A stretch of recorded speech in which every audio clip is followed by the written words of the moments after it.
When I was 27 years old, I left a very demanding job in management consulting for a job that was even more demanding, teaching. I went to teach 7th graders math in the New York City public schools. And like any teacher, I made quizzes and tests, I gave out homework assignments. When the work came back, I calculated grades. What struck me was that IQ was not the only difference between my best and my worst students. Some of my strongest performers did not have stratospheric IQ scores. Some of my smartest kids weren't doing so well. And that got me thinking. The kinds of things you need to learn in 7th grade math, sure, they're hard. Ratios, decimals, the area of a parallelogram. But these concepts are not impossible. And I was firmly convinced that every one of my students could learn the material if they worked hard and long enough. After several more years of teaching, I came to the conclusion that what we need in education is a much better understanding of students and learning from a motivational perspective, from a psychological perspective.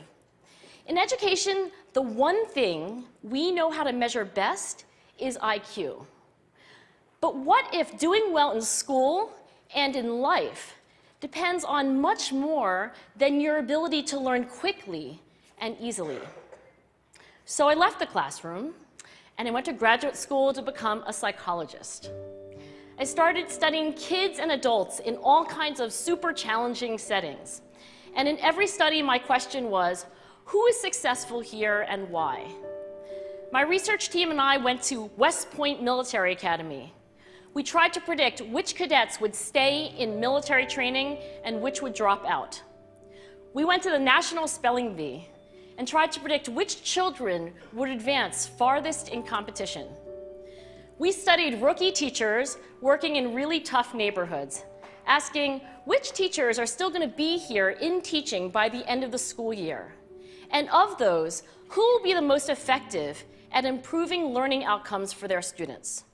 We partnered with private companies asking which of these salespeople is going to keep their jobs and who's going to earn the most money.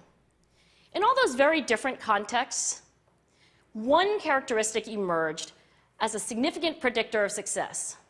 And it wasn't social intelligence, it wasn't good looks, physical health, and it wasn't IQ. It was grit. Grit is passion and perseverance for very long-term goals. Grit is having stamina. Grit is sticking with your future, day in, day out, not just for the week, not just for the month, but for years, and working really hard to make that future a reality. Grit is living life like it's a marathon, not a sprint. A few years ago, I started studying grit in the Chicago public schools. I asked thousands of high school juniors to take grit questionnaires, and then waited around more than a year to see who would graduate. Turns out that grittier kids were significantly more likely to graduate, even when I matched them on every characteristic I could measure, things like family income, standardized achievement test scores, even how safe kids felt when they were at school. So it's not just at West Point or the National Spelling Bee that grit matters, it's also in school, especially for kids at risk for dropping out. To me, the most shocking thing about grit is how little we know, how little science knows about building it. Every day, parents and teachers ask me, how do I build grit in kids? What do I do to teach kids a solid work ethic? How do I keep them motivated for the long run? The honest answer is, I don't know. What I do know is that talent doesn't make you gritty. Our data show very clearly that there are many talented individuals who simply do not follow through on their commitments. In fact, in our data, grit is usually unrelated or even inversely related to measures of talent. So far, the best idea I've heard about building grit in kids is something called growth mindset. This is an idea developed at Stanford University by Carol Dweck, and it is the belief that the ability to learn is not fixed, that it can change with your effort. Dr. Dweck has shown that when kids read and learn about the brain and how it changes and grows in response to challenge, they're much more likely to persevere when they fail because they don't believe that failure is a permanent condition. So growth mindset is a great idea for building grit, but we need more.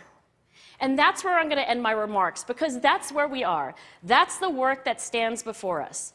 We need to take our best ideas, our strongest intuitions, and we need to test them. We need to measure whether we've been successful, and we have to be willing to fail, to be wrong, to start over again with lessons learned. In other words, we need to be gritty about getting our kids grittier.